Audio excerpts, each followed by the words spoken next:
Сәлем достар. Ағылшын тілін мен енді үйреніп бастап жүрген кездегі мен қиналған және түсіне алмаған тақырып ол present perfect болатын.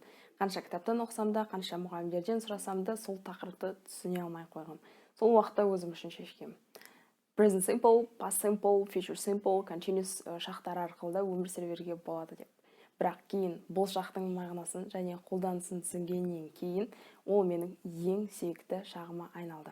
Және бұл шақсыз ағылшын тілін қолдану және елестету мүмкін емес сияқты. Себебі кейбір сөйлемдерді, кейбір ситуацияларды басқа шақтар present perfect сияқты көрсете алмайды. Сонымен бүгінгі видеода біз сіздермен осы қызық және керемет present perfect шағын қарастырамыз. Бүгінгі видеодан кейін present perfect сіздердің де сүйікті шақтарыңызға айналатынына сенімдімін. Сонымен бүгінгі видеода біз сіздермен present perfect шағының 3 түрлі қолданысын қарастырамыз. Ол әр қолданысы бір-біріне ұқсамайды, қатты ерекшеленеді. Сол үшін түртіп жазып алғандарыңыз дұрыс және әрбір қолданысына назар аудара отырып таңдаңыздар. Ең бірінші present perfect шағының формуласын қарастырайық. Мұнда ең бірінші субъект, ол есімдік болуы мүмкін, ол зат есім болуы мүмкін, және одан кейін көмекші етістік have немесе has қолданылады. Келесі етістіктің үшінші формасы, егер бұрыс етістік болса. Егер дұрыс етістік болса, онда етістікке ed жалғанады. Біз білетін кесте етістіктің 3 формасынан тұратын. Соның үшінші бағандағы етістіктер осы кезде керек. Present perfect шағының қолданысы. Бірінші, тәжірибені айту барысында. Мысалы, ол 2 километрге тоқтамай жүзіп көрген. Тәжірибе. Менің сіңілім үлкен компанияда жұмыс істеп көрген. Тәжірибе. Ол Америка құрама штаттарында 3 рет болып көрген. Тәжірибе. Мұнда 2 түрлі көмекші сөздер, кілтті сөздер қолданылады. Ол ever және never. I've been to Barcelona, but I've never been to Madrid. I've been to Barcelona. Have мұндай болып қысқарады. I've been. Тәжірибесін айтып жатыр. Мен Барселонада болып көргем. But I've never been to Madrid. Бірақ ешқашан Мадридта болып көрмегем. Яғни past experience, өткен тәжірибе, ол болымсыз формада да болуы мүмкін. I've never been to Madrid. He's never eaten horse meat. Ол ешқашан жылқы етін жеп көрмеген. Келесі сөйлемді өзіңіз аударып көріңіз. Сара ешқашан үлкен компанияда жұмыс істеп көрмеген.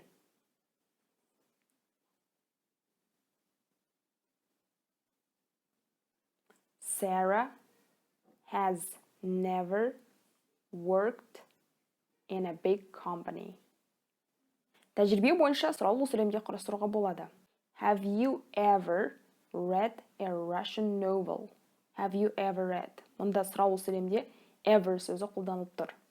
Яғни бұрын соңды деген мағына білдіруі мүмкін. Бұрын соңды сен орыс романын оқып көрген бе едің? Тәжірибе сұралып жатыр. Жауап берген кезде yes, I have. Have көмекші сөзі қолданылады. Немесе no, I haven't. Келесі сөйлемді өзіңіз аударып көріңіздер. Сен бұрын соңды кредит картасын жоғалтып алған бе едің?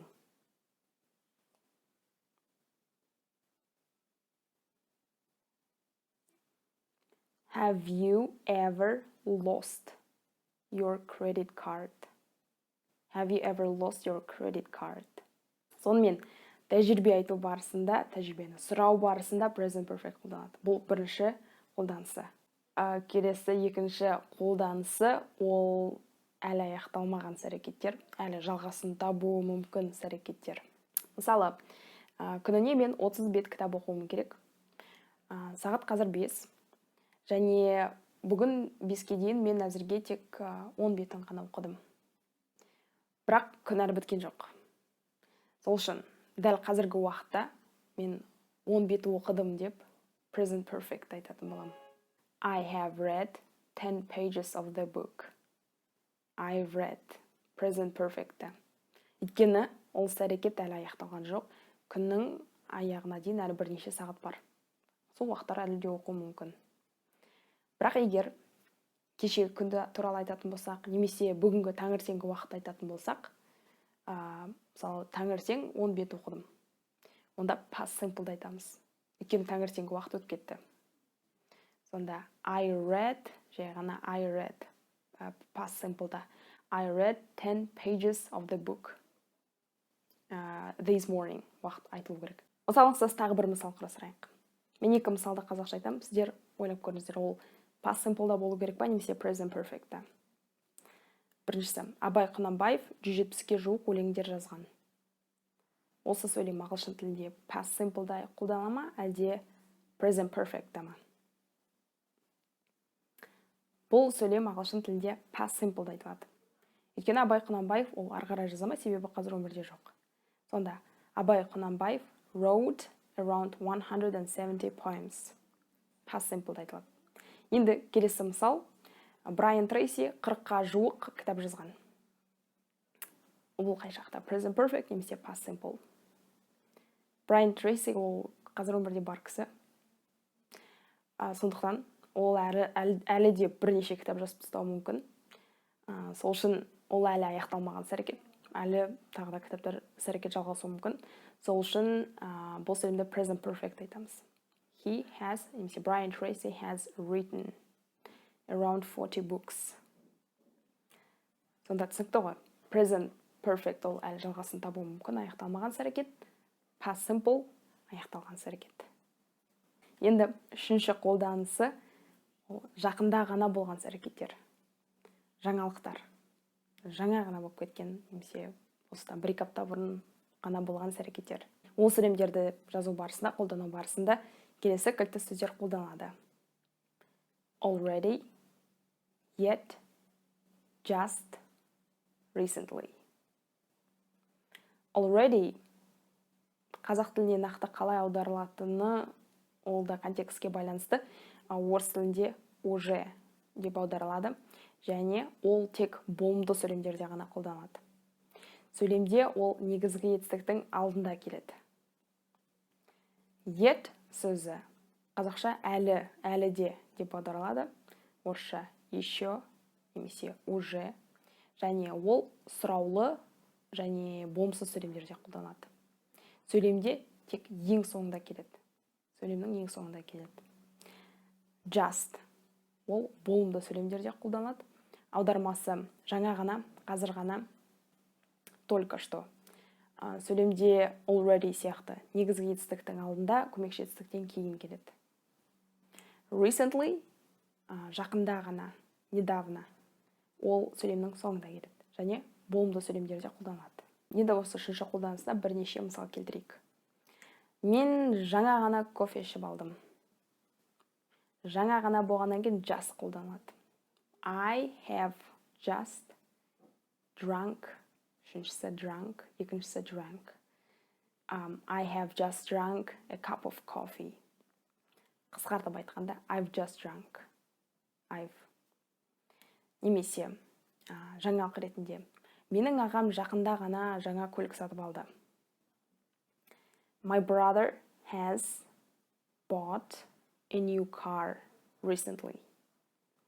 My brother has bought a new car recently. Жаңалық жақында ғана орындалды. Нақты қашан екенін білмейміз. Мұнда да солай. Жалпы present perfect'ті біз қашан орындалғанын білмейміз, бірақ түсінеміз формуласы арқылы жақында ғана болғанын. I've just drunk деген осыдан бір 5 минут бұрын болуы мүмкін, 2 минут бұрын болуы мүмкін, жақын арада ғана. Сұраулы сөйлем қарастырайық. Have you watched that film yet? Өткендегі фильмді көріп шықтың ба? Болымсыз сөйлем. Сіздер аударып көрдіңіздер. Мен ол матчты әлі көрген жоқпын. Болымсыз сөйлем.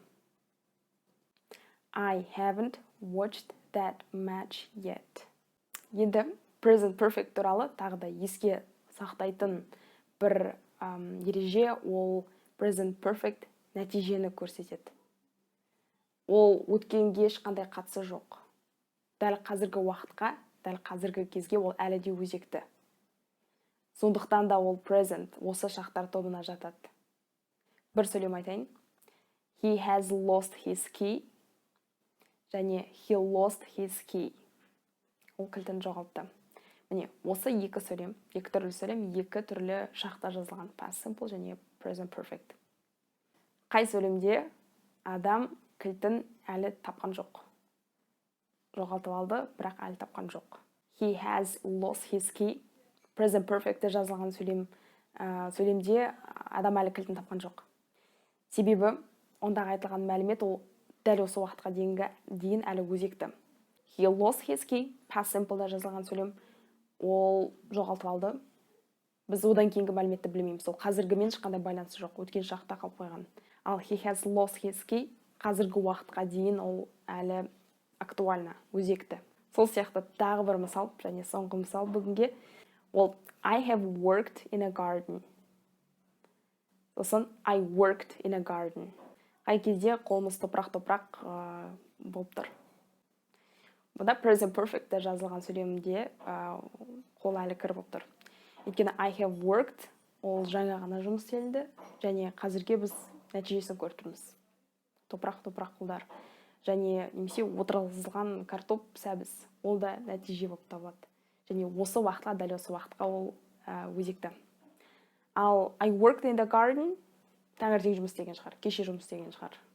Одан кейін қолын жуып алды, ол айтылған мәлімет өткен шақта қалып қойған. A present perfect дәл осы уақытқа дейін өзекті. Сонымен бүгінгі видео осымен тәмам. Егер қандай да бір сұрақтарыңыз болса, төмендегі комментарийге міндетті түрде жазыңыздар. Мен сұрақтарға жауап беремін. Және егер сіздерге осы ұнаса, төмендегі комментарийге жүрек смайликтерін тастап кетіңіздер. Сонымен, осы бүгінгі видео сіздерге пайдалы болды деген үміттемін. Келесі кездескенше. Bye.